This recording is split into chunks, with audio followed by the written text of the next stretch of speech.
Aaron in Hastings, Michigan, watching on YouTube. Welcome back, Aaron. Go ahead with your question for Joe. Hi, Joe. It's actually your book, Pope Peter, that got me back. Oh, glory. My question is, people like me, full of double-mindedness, how do we get out of that mindset? Well, tell me a little more. What does double-mindedness look like in your life? Like, for me, I actually go from the Catholic Church to the Sedevacantists to Protestantism back. You're doing the whole like Christian denominational roulette. Yeah. Yeah. Yeah. I would say this.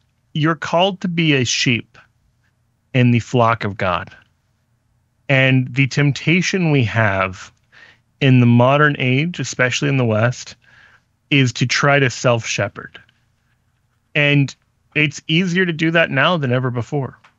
People have advanced degrees. They're smart. They've got access to the world's knowledge at their fingertips with their computers.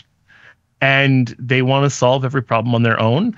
And then once they've solved it, they want to maybe affiliate with a group of people who agree with them. And then it turns out, oh, they didn't agree with me personally. And, I actually disagree with them over here. And I disagree with those ones over there. And so then they go off and find another flock. And at the end of the day, the problem with that is who's really the shepherd. You become your own shepherd. You are shepherding yourself. And so by all means, we should be curious about the truth and we should be eagerly devouring of the truth. But Jesus didn't intend for the church to look like what you've just described.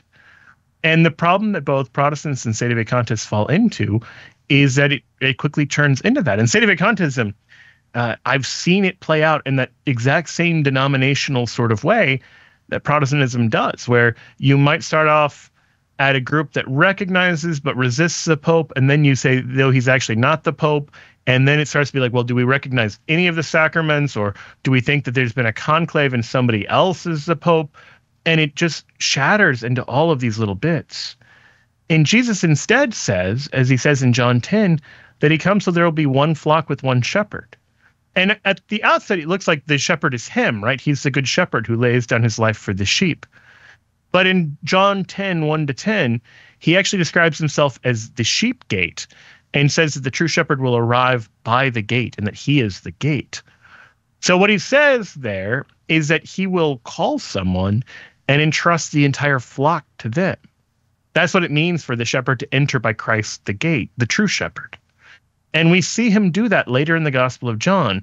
In John 21, he says to Peter 3 times, do you love me more than these? Do you love me? Do you love me?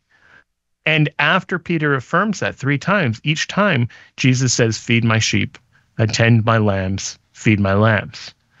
And so he is entrusting the entire flock to Peter. Why? Because otherwise we're going to fall into the very problem that you found yourself in. So I would say, before you try to hammer out all of the theological questions that I'm sure you have, before you try to solve all of those questions on your own, ask a more fundamental question of, is that what God has called you to do? Did he call you to be theologian in chief? Did he call you to sort out all of the theological problems in the church? Or did he call you to be a member of the flock of Christ, as a lamb following the shepherd, both Christ, the good shepherd, and the earthly shepherds that he's placed over you? Hey, thanks for watching. If you liked this Catholic Answer, be sure to like, subscribe, and check out our live streams Monday through Friday, 3 to 5 p.m. Pacific. Or find the episode after on YouTube, your favorite podcast platform, or our Catholic Answers app.